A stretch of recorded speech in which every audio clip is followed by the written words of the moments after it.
Hey, this is Carrie with Lane County Bigfooters.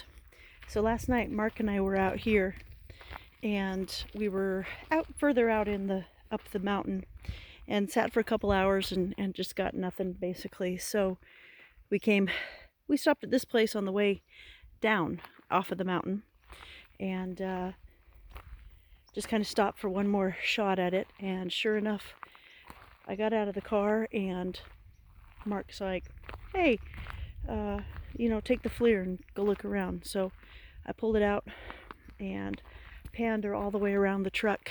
Didn't go far from the truck. I was like leaning against it.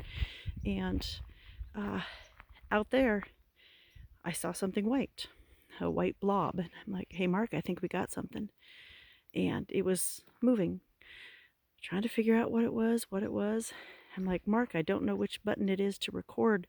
And so I was hitting the other buttons, and I was going through all of the focus, not the focus, but the all of the different color schemes that you can use with the FLIR, and was just not getting the right button.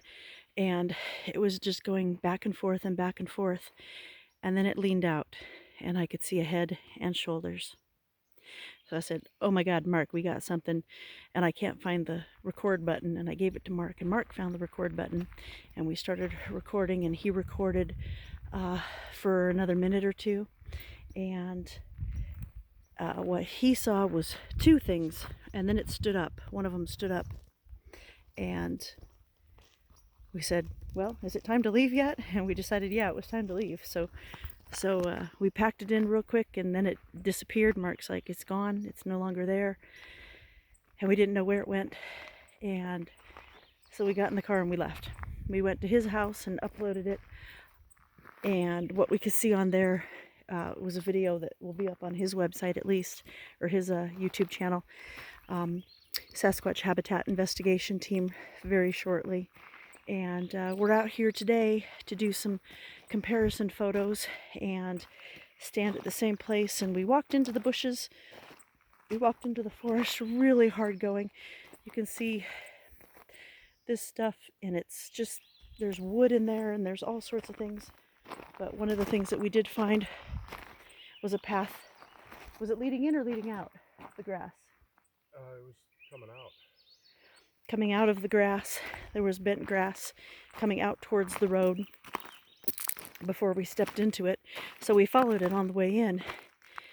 This is the scene that you will see on the pictures. This little tree in front right here, and this tree in the back, and this tree right here. Where it was in this square place. Way back there, we have Mark put a branch on the tree. It's right above. See if I can point to it. It's right there, right above that. Those two branches sticking up out of the ground. There's a little thing of green on that tree. That is 87 inches, so 7 feet 3 inches, and it's probably about that height. I don't know. We got to go look and do comparisons. The other thing that we were wondering, it would be if deer were back there, and I don't really think so. Man, the ground is really hard.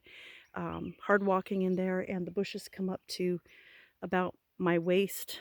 I'm 5'4", and I'm pretty damp from the thighs down because of the bushes. So I'm not even sure we would really see a deer much higher than 5 feet, much less seeing where we were seeing them. So we'll get some comparison photos up and see what we can come up with as far as doing some comparisons and seeing what we caught on the FLIR. It's very exciting. There's one of the paths in. It's probably widened by us, or there's us coming out. But yeah, it was back there in those woods.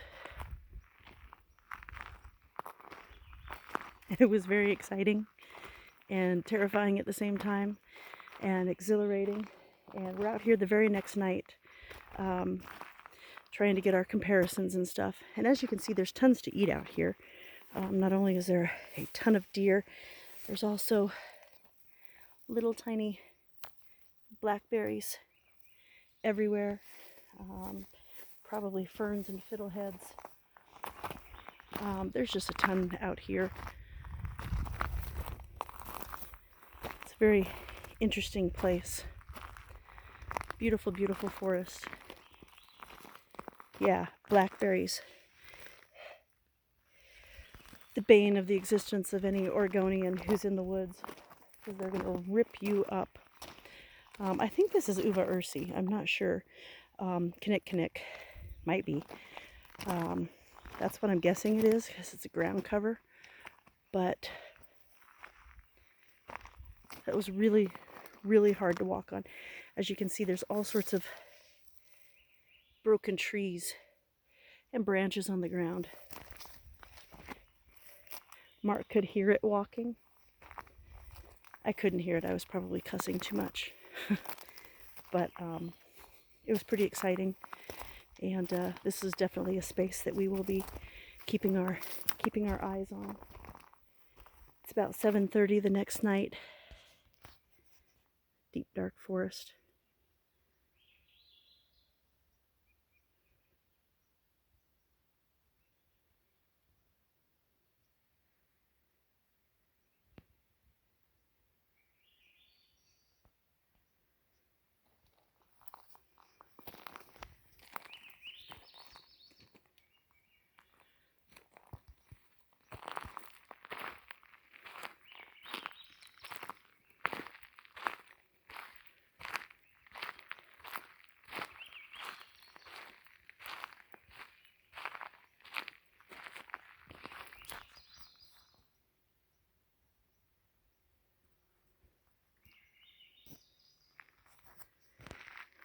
Anyway,